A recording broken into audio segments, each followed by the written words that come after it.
the Elektron Toneverk that just dropped, as well as a few other things. There is also supposedly or it looks like for sure, the MPC 3 Live 3 is dropping, which looks pretty cool. Um, I'm not sure all of the details on that, but I was going to talk about the Toneverk. But all I was going to show, yeah, I'm working on a demo with this guy, the Ericson's Echolocator. Looks like a pretty. Got a deal on a demo version, used one. Got a pretty good deal on it, so I snagged it. Looks pretty cool. I'm gonna run it through base first here. Just arrived. So, but anyway, hope everyone's doing good out there. Yeah, the Elektron Toneverk. Now we saw, what was it, over a year ago, year and a half ago? I know we saw some leaked pics of it was like a beta demo prototype, um, and people had all kinds of speculation what it was, but it finally dropped the other day, as a lot of you know. I, as many of you know, I'm a big Elektron fan. I've got the Octatrack, the digiboxes, models, analog heats. I'm a big fan. I use the electrons a lot. But I I was not real like blown away by the Toneverk. It didn't make me super excited. I don't know. It's cool. It looks like it's just doesn't have a lot of the capabilities of what I'm looking for in a sampler. For multi-sampling, the MPCs and such do a lot of multi-sampling, so it's like take care of my multi-sampling needs. So I just didn't have a need for a polyphonic multi-sampler, which is basically what it looks like this thing does. So, but yeah. Um, Also, it doesn't have any editing capabilities. No time stretch. You can't edit the samples, which I find is very odd. They obviously like really went out of their way to not try and step on the feet of the Octatrack MK2 or the Digitac 2. So in typical Electron fashion, they're just it seems to be they're just, making it so you have to buy all their devices to get all of the features. They will not make. I don't think Electron's ever going to make a device that does it all. And definitely it's not an Octatrack 3, um, which I knew they've said they're not going to make an Octatrack 3, but I was kind of hoping it was an evolution off the Octatrack. No crossfader was a bummer to see. To me, that's like one of the best things about the Octatrack. But yeah, the Toneverk. I don't know if anybody out there is interested in getting it, but yeah. So yeah, it's gonna also, as I showed, the Echo Locator, the Echo Locator, Echo Locator from Erica Sense. This thing seems pretty badass. Excited to try it out with some drums, bass, run different things through it. I've been messing around here with the vocoder VC340. Love this thing. Putting it through the uh, the Chroma console over here. So, but yeah, just Saturday morning here. What do we got in the chat here? We got Bangladesh Awami. Hello, MR7. What's up, Brent? How you doing? So yeah, the echolocator. More thoughts on the Toneverk. Other things about it, the effects seem super dope. I would like to see some of those new effects make their way into Syntact, especially. Would be super cool for me. Um, I don't expect them to get to the Octatrack MK2. Obviously, I think that thing is. I don't know if we'll ever see any more updates for that. But the Toneverk definitely isn't a replacement for the Octatrack in my mind, and many people's minds. I think some people were a little harsh on the Toneverk, but like I said, I was underwhelmed, unimpressed. It didn't do much for me. Hey, what's up, Viral? Good to see you, man. Thanks for dropping in.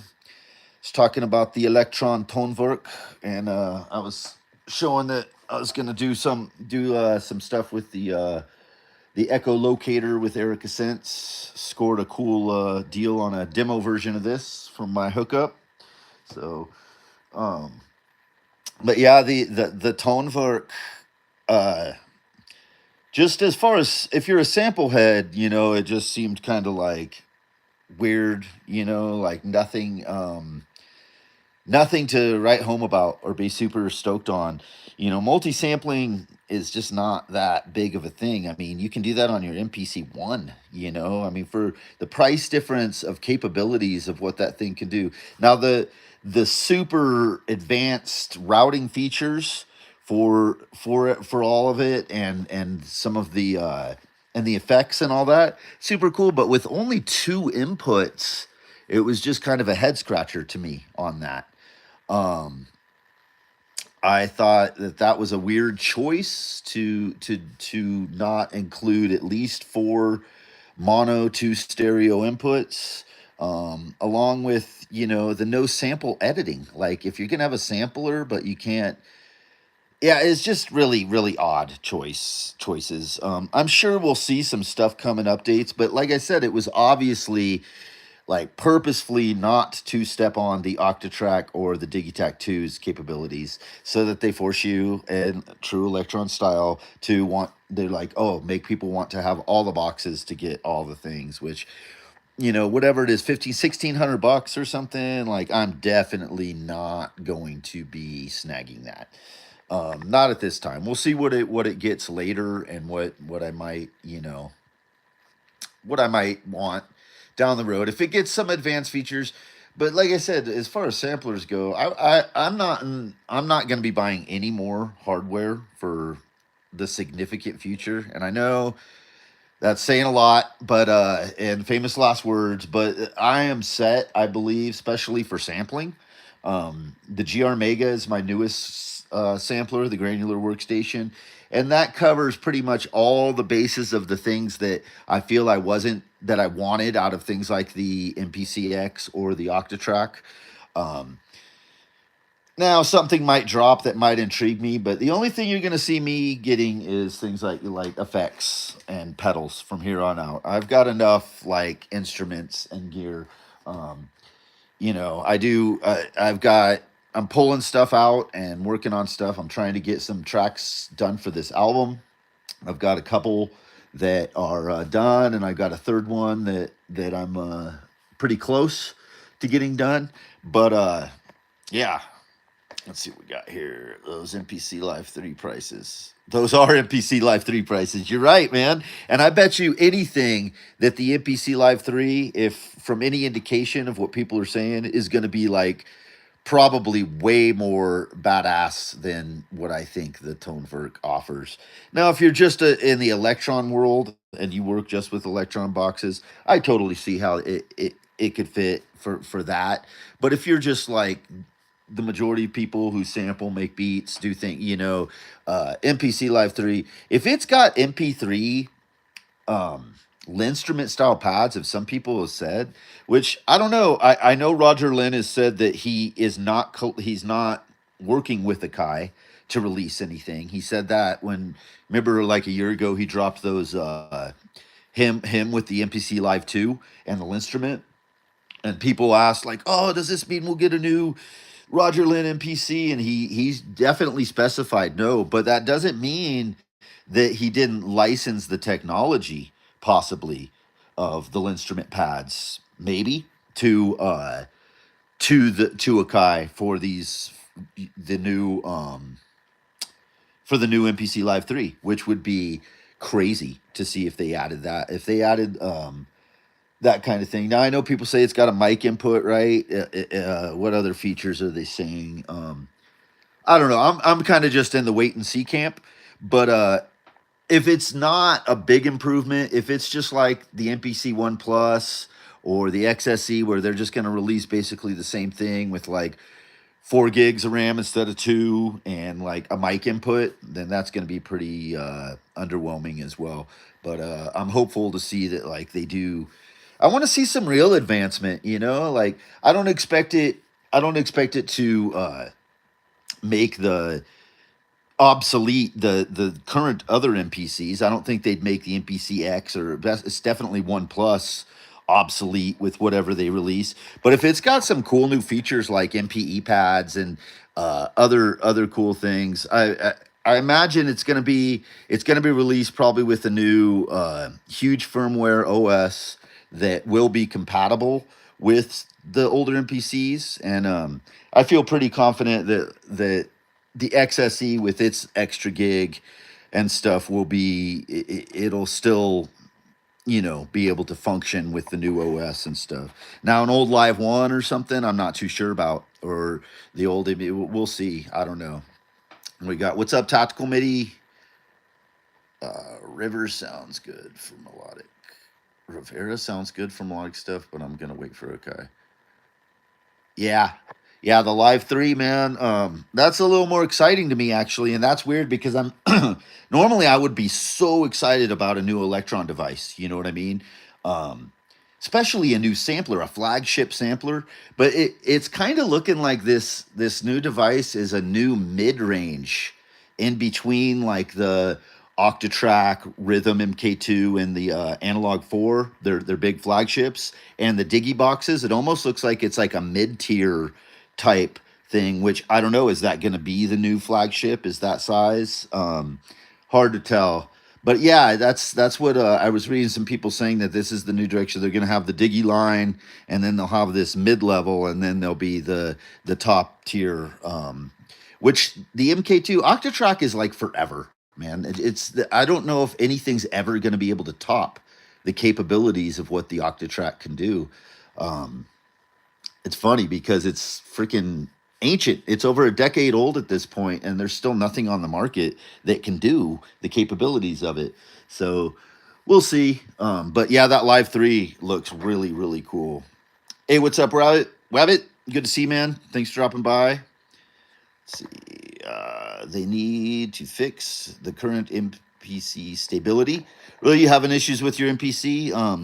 My XSE has been pretty stable on the last couple versions. Actually, the XSE has always been a lot more stable than my MPC one.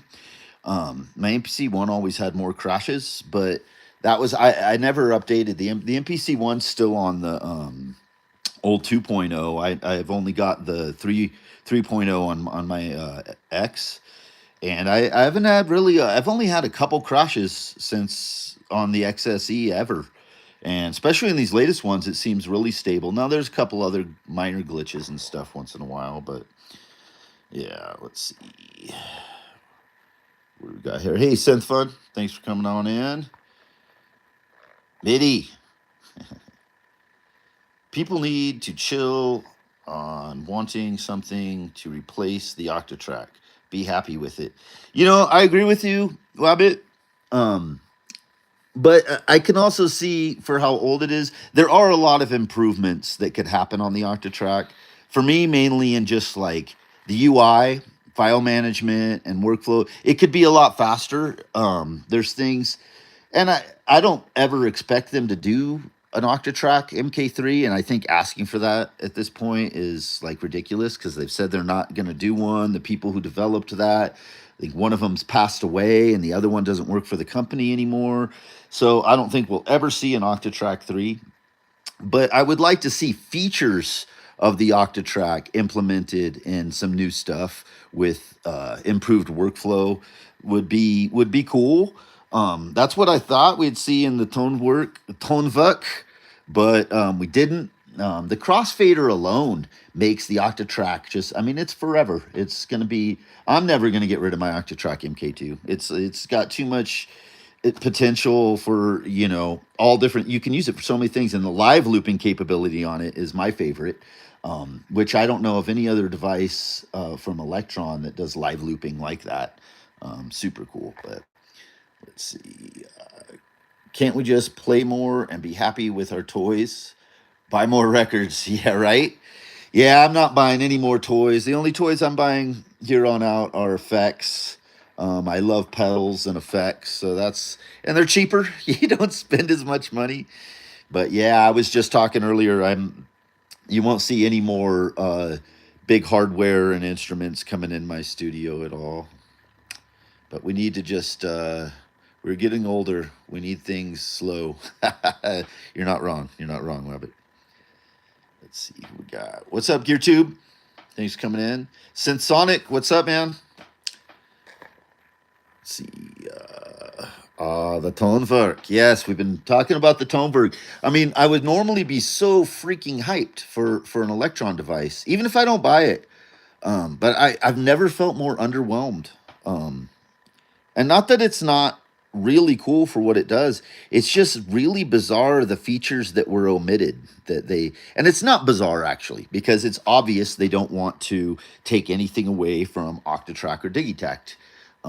But it's kind of frustrating that they do this, that they just it's like just release a product like that.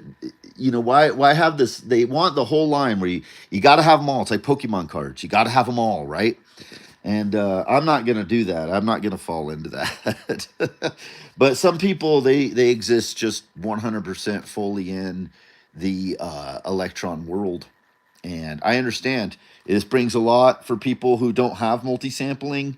Anything that does multi-sampling, which I believe that's the main focus of this thing, is just to multi-sample your other instruments and then being able to play it, your other synths and whatnot, and then play it in the your Elektron little universe galaxy there, which I totally get. And I think it's cool. Like I said, just if you're a sample head and into samplers, I wasn't even like, planning no matter what to get one. But then when I saw it, I was like, oh, wow, this really have no gas at all for it. Normally there might be like when Digitone 2 dropped, I was like, oh, that kind of looks cool. I wouldn't mind. I have the Digitone 1 still. And I probably haven't upgraded. And I don't really plan to anytime soon. And I'm not going to I like the Digitone 1 for what it does, and I use it. So I'm not going to go that full bore. Let's see. I'm getting the Octa next month. Are you tactical? I have nothing bad I could ever say about the Octa. Does have a weird learning curve. It's got some frustrations for me, on the UI and file management and certain things, but it's worth it for what you get out of it. It's kind of dated in some ways. The effects are not the greatest. Not a big fan. I like the reverb and stuff on it, but that's all right. That's what outboard, pedals and stuff are for, and effects units. So, but yeah, just its capabilities for live looping and as a performance mixer is what it is. Is there, like I said, there's nothing like the Octatrack out there. Let's see. Hey, Trusto, what's up, man? Let's see. I'd rather pay for an Octa update. It would be crazy if at this point, I think it's been what 3 or 4 years since they did the last Octatrack update. It'd be pretty wild. I don't know if I can't think of a company who's ever done an update for a product quite that old. But I mean, it was amazing that they did. Well, I guess if you think of the MK2 as its own thing, it's not as old. But I mean, it's basically the MK1 and MK2. I'm not even sure the differences there, other than the screen and the buttons. I think they both do the same thing. I've never used an MK1, but yeah, it'd be wild to see them do an update for that. But yeah, that was my thoughts on the Toneverk, and I definitely was not blown away or in any way wanting to get one. And like I said, I don't want to get anything at this point. After I got my last two dream pieces, which was the Quantum and the GR Mega, and from there I don't want. There's nothing else that I could see ever wanting or needing, maybe ever. The capabilities of these things are gonna take me a lifetime to master, and that's why I buy gear now, is for forever, for my future learning and exploration. So, what we got? Hey, George G's, what's up, man? Yeah, I was showing. I am buying effects, and I got a crazy deal I couldn't turn down because I've been eyeballing this Echo Locator. Graphics kind of cheesy. Kind of reminds me of like some biker chicks fucking tramp stamp or something. But it's kind of cool too. But yeah, no, I've been wanting one of these, and I wanted to get a new modern good delay pedal, so this thing fit the bill on it, and it was a demo version, um, cheap used. That for a brand new item that just came out, to find one used for a good price, I was like, okay, I will pull the trigger on that. But yeah, effects. Um, I have been working on the rebuilding of my test equipment, End of the World machine, which is coming together, and I'm going to do some videos on pieces of that, the filter banks and the different areas and whatnot for that section. There's I know some people who've been following the channel for a long time have been kind of bummed that I stopped doing videos on that, and have made some comments, and I can feel a little bit of sadness from them. And they've been supporting my channel since the very beginning when I only had like 20 subscribers and stuff. So I want to do some more stuff with that, and to make them stoked, because I kind of miss doing more with it too, and I want to be able to, now that I have the setup with my semi modular kind of area here, with especially with the ARP 2600 and the Cobalt, I'm going to be able to patch that directly in to the test equipment. And in the past, I always kind of kept it as its own kind of separate thing. I didn't use a lot of modern gear with the End of the World machine, and I think I'm gonna bridge that gap now. I just wanted to keep it kind of a pure thing as I explored and experimented and learned how to use make stuff on it. Because building a patch on test equipment is like, it's insane compared to Eurorack. I mean, here's just some of the equipment there. You have some really it's just a lot harder to get the sounds you want. It's a lot more work and a lot more difficult. You don't have things like envelope generators and such to you don't have like the modulation. You have to like be creative and stuff. But I've got some newer pieces I've got in the last year that I never, or last 2 years, that I haven't implemented, and I will use the boxcar Avengers. I've got the Model 175 from EG&G Park, the Universal Programmer. It's kind of like Make Noise Maths in a way, but from the 1960s, from a laboratory equipment. So anyway, yeah, I'm getting close to getting that completed, and then routing, figuring out how I want to use for a mixer this time. I'm gonna switch it up from how I did before, because like I said, I want to be able to route in, patch in stuff from the test equipment, and then I'm probably gonna do some sample packs with that for people. I know there's been some requests of some fans of the End of the World machine that and I would never ever tell people to go buy test equipment or to get into that. I mean, it's that was my pandemic project that I built this crazy thing, and I would never encourage anybody, especially now after Heimbach blew up and like the prices of it soared. Back when I built it, you could buy a piece for $20 or $30 for, I got a lot of these things for, and I've looked at some of it now, and the prices are like insane. People have caught on, so it's especially with filters and stuff. It's kind of a bummer, because I would buy more stuff to add to it, or to use for just for testing, because I do electronics tinkering in my garage, and I'm an electrician, so I do a lot of testing and stuff. So I like to buy stuff just for, actually for what it's meant for, not necessarily just for making sounds and music. But let's see what we got here. Let's see. Spectravox. Said fun. You want to get a Spectravox? You know what? I really like the Spectravox. I was messing around with the Mo channel recently, put out some videos on doing physical modeling with the DFAM and Spectravox. I started playing with that, and got some really interesting results. Sampled some of it into the Octatrack, and going to try and maybe use some of that. I'm going to play around with it more, but if you're looking for a vocoder, I wouldn't get it for that. I think it's not bad for using vocoding for like running instruments and different things into, but as far as getting like clear voice type like good vocoder, it's not the best for that. But as a crazy filter bank, and I don't feel like I've like fully even come close to tapping into all its capabilities for what I've used it for.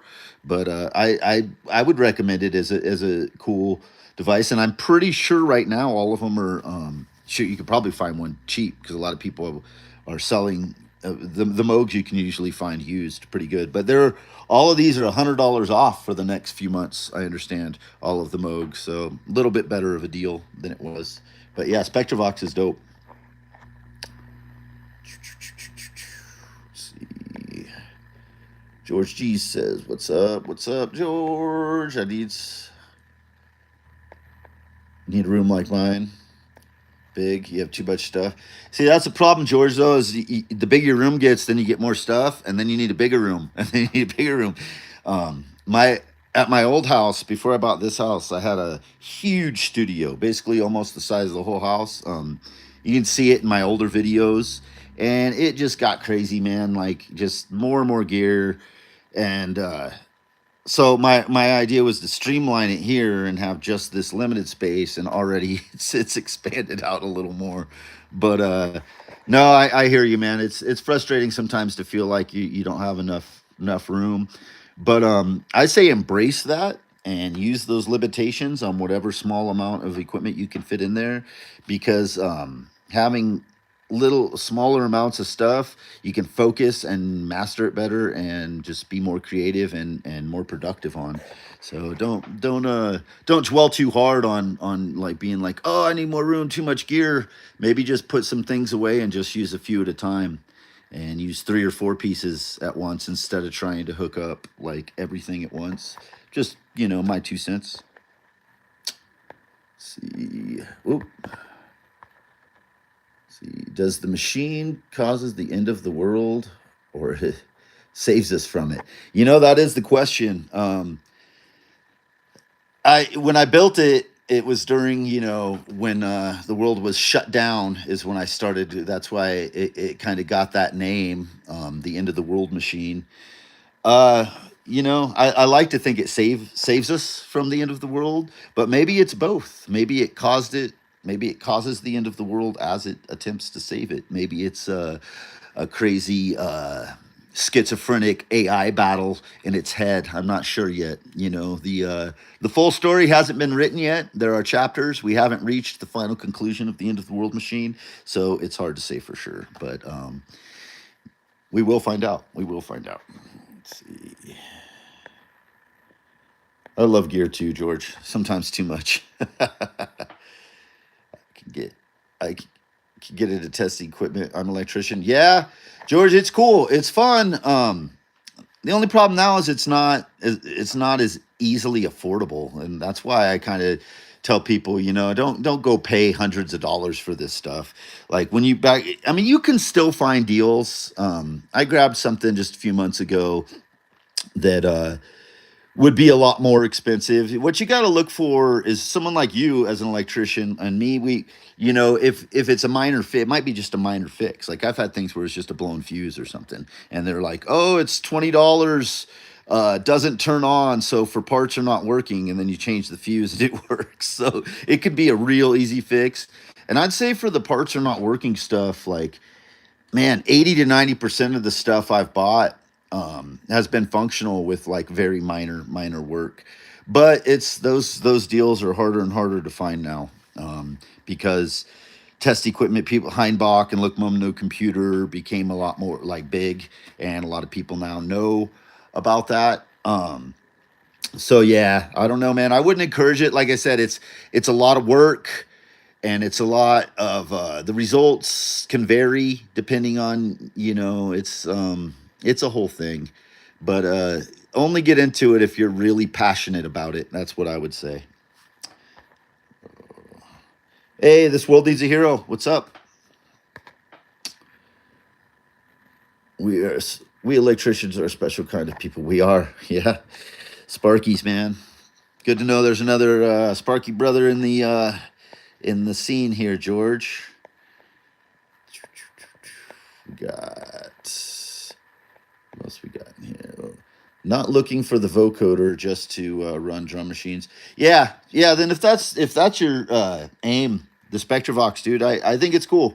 Um, I think it could be a little bit lower priced. I don't think it should be the same price as like say the Labyrinth or the Subharmonicon or something, but it fits, especially if you have other stuff for it. I think the Spectrafox is cool as something as an effects box to run things through. I think that's a dope purpose for it that's feasible. Um, I like it, so I won't discourage you from getting it or say don't. I enjoy it. So let's see. Hey Moser, what's going on, man? Thanks for dropping in. This world needs a hero says USB MIDI died on my modal Cobalt. Oh, bummer. I'm thinking about getting Mad Scientist on it. Yeah, it's not under warranty anymore or anything that you can send it in. Yeah, I mean, if it wasn't, if you have any experience with diagnosing and soldering and stuff, I wouldn't see any reason why you couldn't open up. But if it's under warranty still, I would just send it back. Especially if you got it from like a retailer, and just switch it out for one. I don't know how, or unless you got it used or something. I don't know. Let's see. Definitely going that way. Trusto, yeah. The machines won already. Already, yeah. The machines won. The end of the. That's funny. I never thought of that. Oh God, it's not the end. It's the evolution. I like that. I like that. I'm just waiting for these aliens to come down and take me away. I'm ready. I'm ready to go explore the stars with with whatever kind of beings. I don't want to get probed or nothing weird like that, but no, I've thought of that since I was a kid, and it's funny, like all these watching these um, the hearings, congressional hearings, as symptoms or Trust and Moses turned me on to that hearing, and I watched it, and I was just like, "Yes, finally, we're getting some proof of what I've always known." It's like it's a start. We'll see what happens. So, we electricians are not afraid to dibble dabble inside of equipment. Nope, we definitely aren't. I work with high voltage, so I'm not really afraid to get into stuff. You got to be careful though. Anybody who starts getting into some of this old equipment who doesn't know what they're doing, you can get seriously messed up. So that's another reason I don't encourage people to just anybody to get into test equipment, man. It's very dangerous because you have to work on some of it. You have to get inside of it, at least to like kind of clean it up and stuff. Anything I get, I'll get in, and they're full of dust and all this. This equipment's from the 1960s and 1970s for the most part. Some of it from the 1950s. So it's tubes and capacitors that are still charged and all kinds of stuff. George, if you do decide to get anything, I would recommend getting a variac. And if you buy some old stuff, slowly powering it up with a variac, because that helps the old capacitors to slowly build up, and it keeps them from leaking and such. But yeah, a lot to it, man. That's why I say I don't recommend it. I don't recommend it. Don't get into test equipment.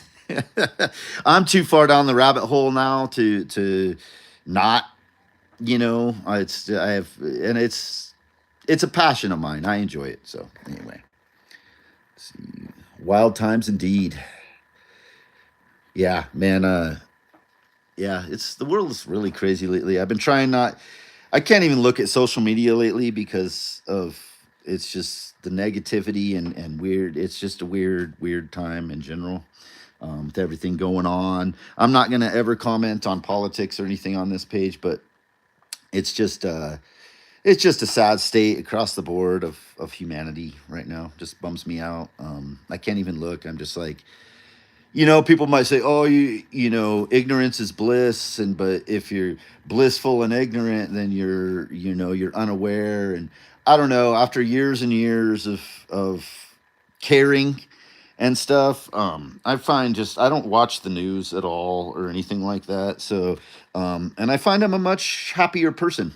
I don't because nothing I ever saw or did, um, I could have any impact on or make any difference. So I was just stressing myself out on anything that. So I've just stopped. And I did this about 4 or 5 years ago, maybe even longer, 6 years ago. Just stopped participating in the divide and conquer methods of our system and our media and all that stuff and separating people. And I'm just not going to take part in it. And I found that it's made me a much happier and less stressed out person. So yeah. Let's see. I've been watch. I've been whacked with 227 and 480. Oh, ooh, damn, dude. Yeah, 480's got that's got to hurt. Um, yeah, I've seen it happen to somebody next to me before. Um, I got hit one time with 277. I was up in a lift, and we were doing. It was a remodel. It was an old Kmart that they were turning into this other place, and I was up in a lift, and we was cutting lights. Was taking out some old lights, and I cut through a neutral, and it had a load on the neutral, and it blasted me down like into the lift and got me pretty good. Didn't get a full bite on it, but it was enough to like hit me hard. That was the closest I've ever come on that. But I've been hit. I've been shocked quite a few times. But usually when it comes 480, I'll lock out, tag out. I don't mess around with that stuff anymore. There's a lot of guys I work with who it's like a macho thing to do it hot, do it live, and I'm like, yeah, fuck that. You know what I mean? I want to go home and see my kids. If I can turn it off, and I can't always do that. Sometimes I do have to do hot work. That it happens, hospitals and stuff like that where you can't shut the circuit off. But like, if I can shut it off, why the hell wouldn't you? And these dudes I work with, it's like, oh yeah, you fucking pussy if you're gonna shut it off or whatever. It's like, whatever, dude. I've been doing this long enough and have been hit before, and I've worked with people who didn't make it home. You know what I mean? That never made it home again. So I'm not gonna fuck around with that. It's a dangerous job. We work with something that's fucking invisible that can kill you.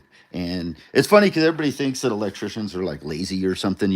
They'll look at us at a job site and it's like, what are they doing? We're over there pointing at stuff and going over. And it's like, you can't even see what we're working with. You don't even understand at all. Like, you go back and drywall. Okay. Not to knock the other trades, except the plumbers. Fuck those guys. No, just kidding. Some of my best friends are plumbers. Anyways, yeah, I don't know, man. Yeah, we got onto a tangent about all kinds of stuff here, huh? I appreciate you guys all dropping by. Let me see George laughing his ass off. I should have put my glasses on. Let's see.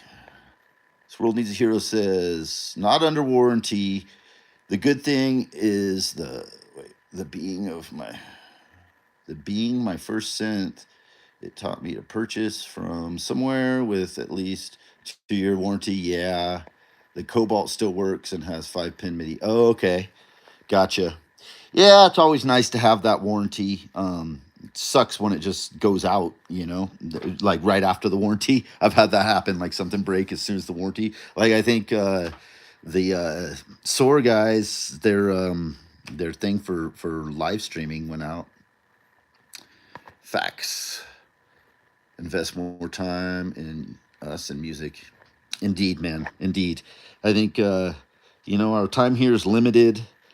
I've recently lost some people, family and friends in these last few years that, it makes you realize that just, stressing out over things you have no control over, just it's just a waste of energy, and it bleeds you of your creativity and your passions, and it just takes up space in your mind that just it's just not necessary. It's just wasteful. It's like sometimes I feel like it's like social media and the media and all these things, they're like vampires just sucking out like energy from people. Maybe they're like some kind of weird demons that are just, taking stuff out of people. I don't know. I don't believe in any of that stuff, but I don't also discredit that it could be anything. Could be aliens for all I know. But I just feel like it's soul sucking, and it just takes, and people start focusing on it, and it brings about hate and negativity, and then we get these tragedies that happen, and it just seems to be getting worse. And it's a real bummer, to look at a world it looks like it's getting so much worse, especially with me having kids growing up. It's like it sucks. But what can you do?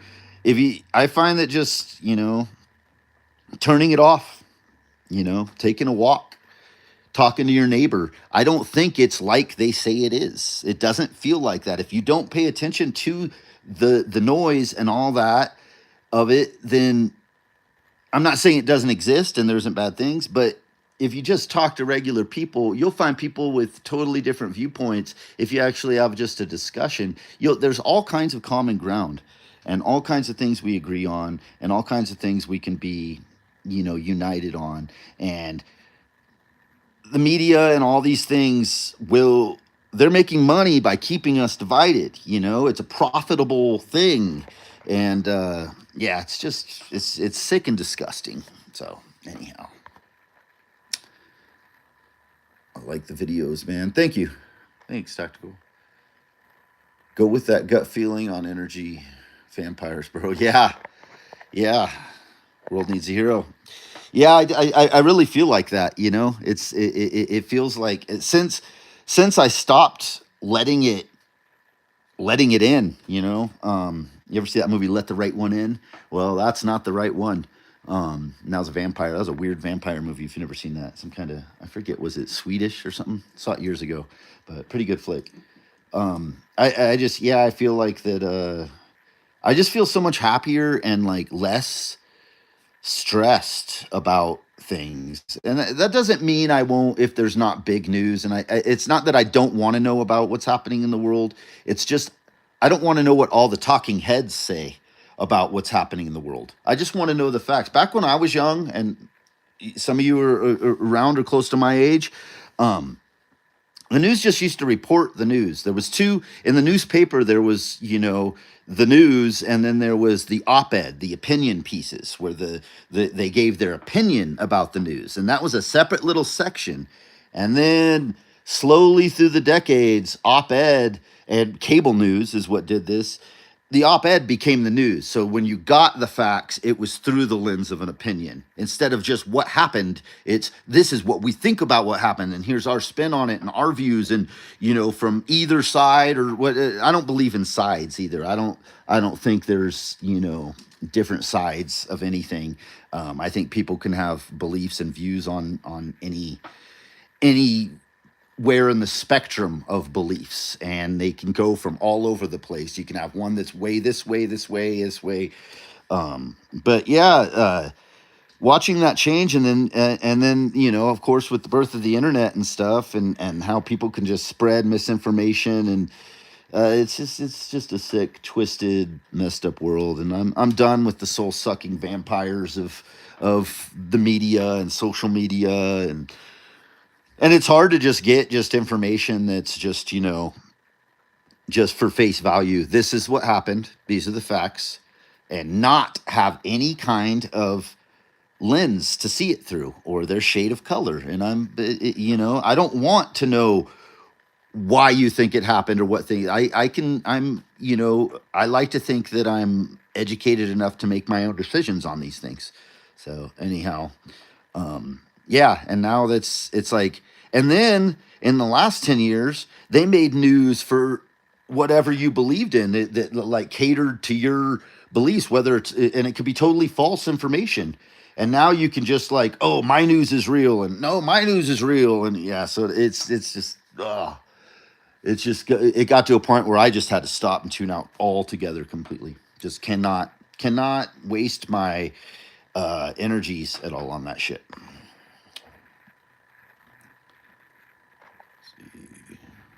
when they were journalists. Yeah, once upon a time they actually were. They were. Even if in their personal beliefs they might lean one way or the other for their job, it was about the facts. That shit's long dead. Long dead.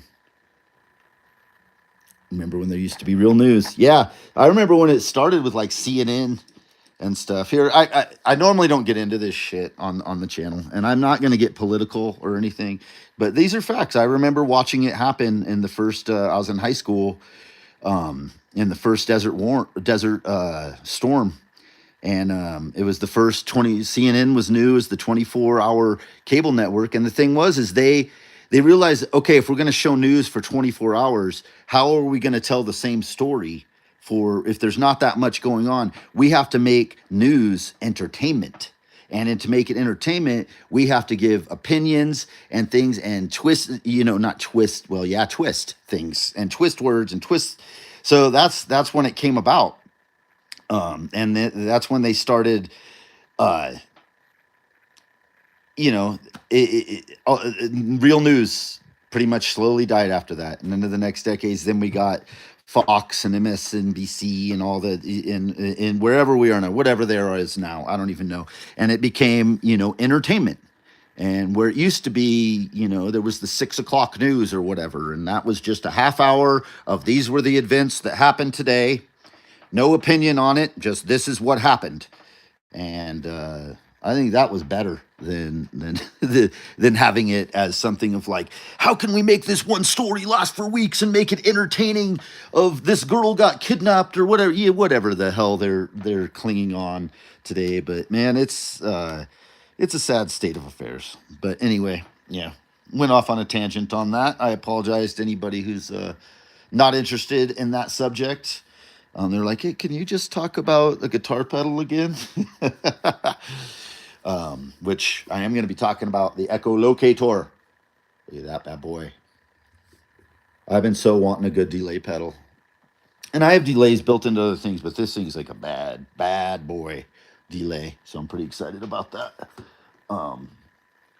Yeah. Can't believe I got it used. Just came out. I didn't think, I was like, oh, when I saw like some reviews on that one, I was like, oh, I'll grab that down the road. Maybe in a couple years, I'll find a deal on it used. Because that's usually what I try and do with most of my gear is buy it used. I wait. It's pretty rare that I'll get something right when it comes out. Happens occasionally, but especially with effects pedals, I almost never buy them brand new, other than a couple Chase Bliss ones. I think everything and my Chroma Console pedals. I've every other thing I think I have in this studio was almost bought used. Let's see what we got here. As I wear a Gonzo shirt, nice, Max. Oh yeah. I need to snatch up Erica Sense effects. You know what? This is my first effect from the only other Erica Sense thing I have is the Perkins, and I love it. And I heard good things about their effects. I actually have a friend up in Seattle who was playing one on his Instagram video and sent him a message about it and asked him. He was like, dude, it's super dope. He got it right when it came out. And because like I said, I've been in the market for a delay and pretty hyped on it. Pretty hyped. I'll do a little demo video. I'm going to run some bass through it. The VC340 and maybe the Quantum, and then a little bit of guitar just for a little quick, not really a review, like an initial. I don't really do gear reviews. I don't know. I'm not that professional, and I don't make any money at this or anything. So I'm just going to do it for the love and throw out some, what I think of it and what it sounds like on some stuff. Let's see. All the sweet deals are all used. Yeah, you can find that's the way to go if for gear. That's why I waited years to get a Quantum. I was never gonna pay $5,000 for anything. I don't think for any synthesizer.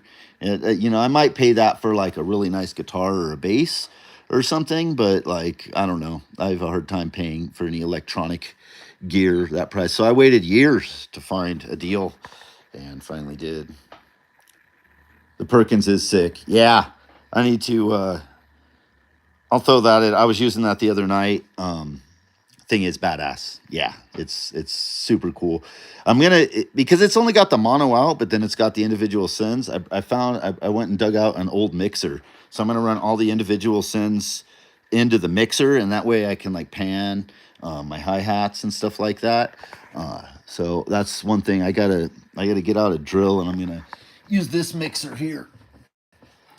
I got this cheap old Ross, and I'm gonna drill a hole through this and run the cables through, and that way I can have all four channels on one on the mixer, and then I can pan them as needed. So especially the delay on that thing's pretty cool. It's pretty crazy. I guess it's not analog. It's a digital emulation of an analog bucket brigade, but. Let's see. Need to move my gear. George, get the word out, please. Yeah, Trust, you're selling some stuff. The Hydra and some other stuff. Man, when I saw your sub 37, I thought about that because I've been wanting a sub 37. But I don't have space for it, and having the Muse and the Grandmother, it wouldn't be a purchase to add anything like that. But yeah, that subsequent 37 I've always thought was super super badass. You're scaling down to what's going to work for you, man. There's nothing wrong with that. Nothing wrong with that at all. I could put out the word. Actually, I meant to do that and I forgot. I'll put out the word that yeah, that Solar 42, dude. That one's been like intriguing to me for a while. Again, I can't be spending any more money on gear. And I just don't have the room. I'm tired. I already have a bunch of stuff put away. Uh, yeah, I made a little side studio. My daughter's getting into it, so I made a little setup in her room. She's got a drum machine, and she's got the mini freak in there, and the SP404 MK2. So that's cool. And maybe eventually I'll expand something in like the basement or garage if she wants to take that further. But yeah, I'll put out the word, bro, to see. I have a lot of friends who buy gear and stuff, so I know. I think I might have another friend who would love to have a subsequent 37. George, hey trader, you ever thought about building a synth wall with strut and angle brackets? I totally have, dude. I thought about building a desk with that all the time at work. I'll be building the rack or something for whatever, and I'm like, man, I could totally build like a super badass like desk or synth rack with this. And yeah, I thought about it. I even drew it up a few times, some ideas. And you know what? I'm glad you mentioned that because especially when it comes to my desk, like I have right now I have like a smaller desk and then like two tables on each side, and I would like it to just be like one big thing. So if I had like, and with the angle brackets and stuff, I can make my own angled fit, like measure them exactly to the size of my synths and all that, and it'd be so easy to just cut the strut and all that, and yeah. Yeah, I don't know. I've thought about it. I wonder. I wonder if somebody has to have done that, right? I would imagine somebody's had to have, built racks. I've just never seen it in anybody's studio. It's like there's got to be another Sparky who's thought of that before, right? But yeah, man, I have thought it many times. For a synth stand, actually, that's like a really good idea as compared to a keyboard stand. I was thinking of it more for the desk or for like a rack for like desktop synths, but now that you mention it for actual like keyboard synths, because you could use those, yeah, you could make it like really perfect. Measure everything exact. The only problem would be if like you ever switched out gear. Well, I mean, if you made it to hold whatever size, you could do that. But yeah, man, I've totally thought of that. You and me got to do that, and then we'll start selling them, dude. We'll paint them. Yeah, people buy them because they look cool. Call them like industrial or steampunk or whatever. Market them as some new form of synth shelf. They'd be heavy as hell, though. That'd be the only thing. Yeah, use some combos or spring nuts to assemble it. That'd be dope. I could see it. Yeah. Let's see. Yes, I've seen it before. I've seen it on Reddit. Oh, okay. Yes, fellow Sparky. I've seen one guy had about 8 cents on the wall. It looks sweet. Damn, that's cool. Yeah, that's a great idea. Actually, now that you think about that, I was thinking if I changed things up and like went higher, then I could have more room and space instead of like everything spread out and just like and that would be the answer right there. Having some strut racks. Huh. I'm gonna look into that more and think about it. Cause shit, I could probably get all kinds of scrap strut from the shop too that they would let me have that they would not give a fuck about. Build it so I wouldn't even have to probably put that much money into it.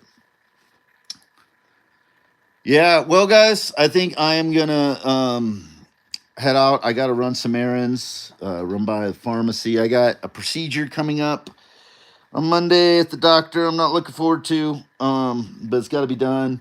And then, yeah, see, hopefully that's going to answer some questions on the health issues I've been having. Some more answers. There's been more than one thing going on. So, getting old sucks. Trying to eat healthier and whatnot. But yeah, have some. I have that video with the COBOL expander I started, and I want to continue with because I think that thing deserves some shine. It's such a badass freaking synth. One of the best mono synths I've ever played in my life. The Behringer COBOL expander. Super super cool, and I'm excited to just show some sound demos and talk about some of its capabilities and how it fits with in a modular or semi-modular setup or just as standalone. It's just, but yeah, I'm gonna try and get that out this weekend. I don't know. I have some things I have to do with some other personal stuff, but anyhow, guys, I thank everybody who came by and hanging out. You guys are awesome. Thank you, Synth Fun. Thanks, George. Viral Beats, appreciate it. Appreciate you guys. Trusto, Synth Samurai. Hey, what's up, dude? Thanks for coming by. Synth Fun, great conversation. Thank you guys. Really appreciate everybody. And might drop in on more of these. These are kind of easy and fun to do and hang out with y'all like this, just as a quick pop-up live. All right, guys. Thanks for going live. Hey, thank you, Destructo. Thanks for dropping by, man. All right, guys. Enjoy the rest of your weekend. Everybody be good to each other. And yeah, PMA, positive mental attitude all day, every day. Peace.